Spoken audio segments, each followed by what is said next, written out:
Bueno, como descripción de este tema, explicaremos que en este video vamos a explicar lo que son los lineamientos, metodologías y protocolos de utilización de productos químicos no tradicionales. Para la estabilización de suelos de subrasantes o materiales existentes en las vías de bajos volúmenes de tránsito, utilizados como fundación, capa estabilizada no estructural o capa estabilizada estructural de un pavimento, de acuerdo con las dimensiones, lineamientos y sesiones indicados en los documentos del proyecto y aprobados por el interventor. Continuando con los requisitos de los agregados, estos se dividen en varios ítems. Como primeramente podemos observar la tabla de los productos químicos no tradicionales, la cual se subdivide por su tipo de material, el cual son 5, la familia de estabilizantes químicos como los podemos ver en las imágenes y su descripción de cada una, teniendo en cuenta su importancia. Para la selección de aditivos se tienen en cuenta los criterios para la selección del aditivo no tradicional, como podemos observar en la tabla, su característica y su criterio. Continuando con la caracterización del suelo, se tienen en cuenta los ensayos de caracterización del suelo y como podemos observar en las diferentes tablas, se tiene en cuenta el título de la norma de ensayo y el criterio para cada una. Y como finalización, se tiene en cuenta que el requisito del agua a utilizar en la estabilización del suelo con productos químicos no tradicionales, se tiene en cuenta la característica, la norma de ensayo y su requisito. En este ítem encontramos que el constructor debe garantizar los equipos necesarios para la escarificación y la desgregación del material, la elaboración de la mezcla, equipos de transportes y herramientas menores, entre otros. Asimismo, existe un equipo para la mezcla del suelo aditivo, un equipo para la explotación y manejo de materiales y un equipo para la escarificación. En el primero de estos se define el tipo de equipo para elaborar la mezcla de suelo y producto químico. El equipo para la mezcla que suministre el constructor debe ser capaz de lograr una completa homogeneización de los componentes. El segundo, en caso de que la estabilización incluya materiales transportados, pues el equipo debe incluir también elementos para su explotación, elementos para el cargue, transporte y clasificación. Y el último equipo establece que si está prevista la utilización de los materiales existentes en la vía, se debe contar con los elementos apropiados para su escarificación. Bueno, ahora tenemos lo que es la ejecución de los trabajos. Esta ejecución está conformada por ciertos criterios, entre ellos encontramos lo que es el diseño de la mezcla y como segundo la obtención de la fórmula de trabajo, el cual es fundamental para la ejecución del proyecto. Aquí tenemos una tabla, la cual se basa en los criterios de diseño para la mezcla de suelo aditivo, la cual se basa en 2 ensayos, uno que es el comportamiento de la resistencia con cierto incremento en la edad y otro una resistencia a la compresión que se basa a 7 días en megapascales. También tenemos la norma de ensayo especificando en qué parte de la norma en vías está establecido y su criterio. Asimismo, se deben tener en cuenta primero lo que es la fórmula del trabajo, ya que el constructor debe presentar al interventor una fórmula de trabajo la cual se debe ajustar durante la construcción de la capa, con las tolerancias que se indiquen en los documentos del proyecto.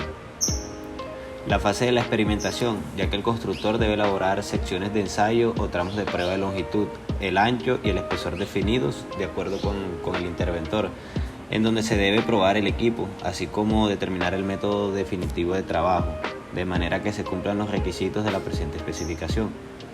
También tenemos el índice de resistencia al agua. Este índice de resistencia al agua consiste en la relación porcentual entre las resistencias a la compresión posterior al proceso de inmersión y la correspondiente en estado seco. La preparación de la superficie existente.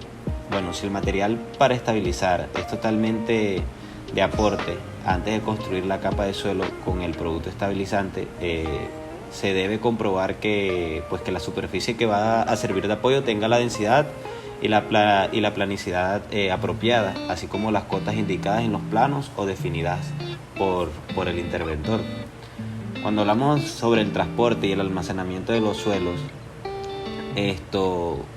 Cuando la construcción del suelo estabilizado incluya suelos de aporte, estos se deben transportar en vehículos apropiados y protegidos con lonas u otros cobertores adecuados para asegurar a la carrocería de manera que se impida que parte del material caiga sobre las vías por las cuales transitan los vehículos de transporte de almacenamiento.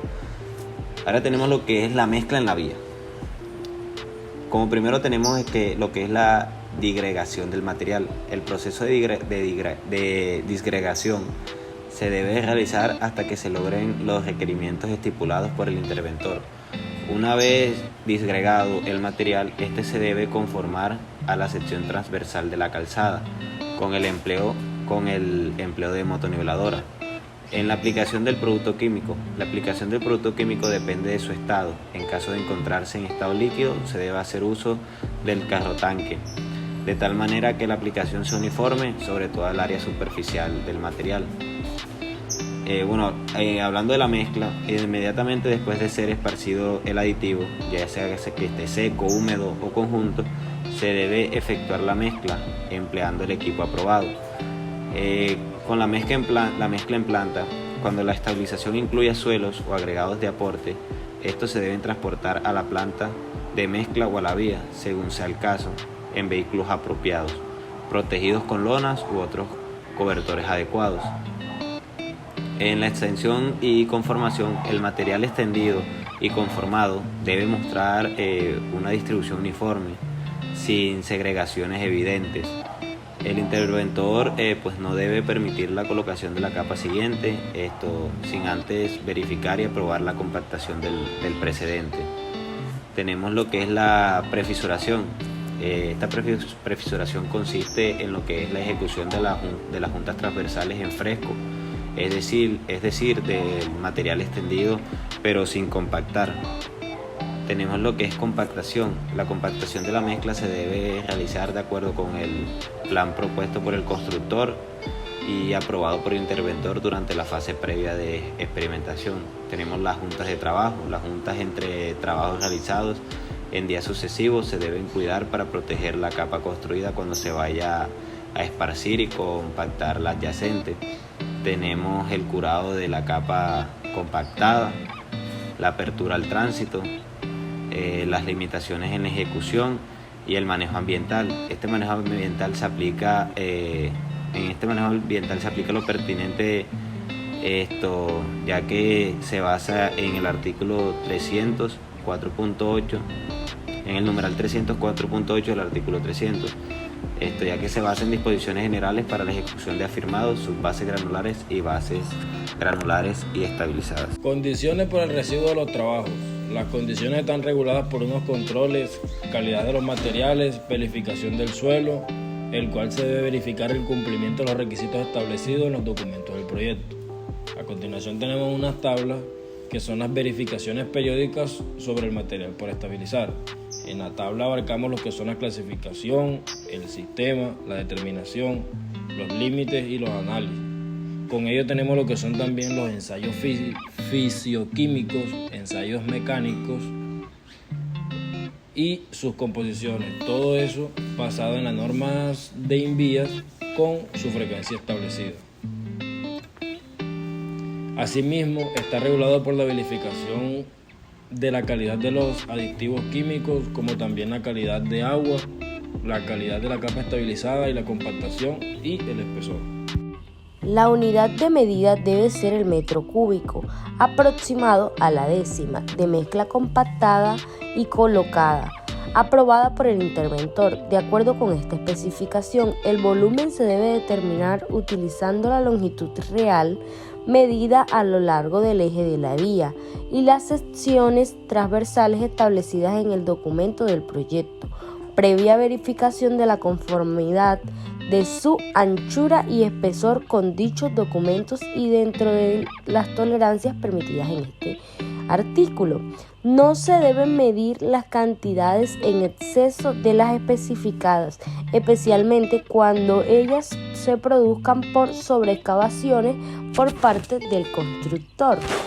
Forma de pago. El pago de la estabilización de suelos, de subrasante o materiales existentes en las vías del proyecto utilizados como fundación o capas estructurales de una estructura de pavimento con productos químicos no tradicionales se debe a hacer por metro cúbico al respectivo precio unitario de contrato, por toda obra ejecutada de acuerdo con este artículo y aceptada por el interventor.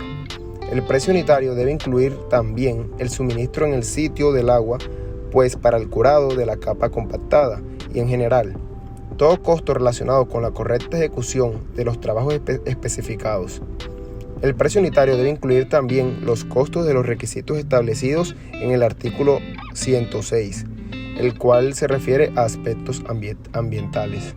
Como ítem de pago tenemos la opción 1, que es el precio unitario de cada capa estabilizada, esto ya sea con productos químicos no tradicionales y también con capa estabilizada con productos químicos no tradicionales. Estos incluyen el suministro del producto estabilizador y esto se paga en lo que es metro cúbico. También tenemos lo que es la opción 2, ya que el precio unitario de cada capa estabilizada con productos químicos no tradicionales no incluyen el suministro del producto estabilizador. Y tenemos lo que son las capas estabilizadas con productos químicos no tradicionales, las cuales no incluyen el suministro del producto estabilizador. También se pagan y se clasifican por metro cúbico.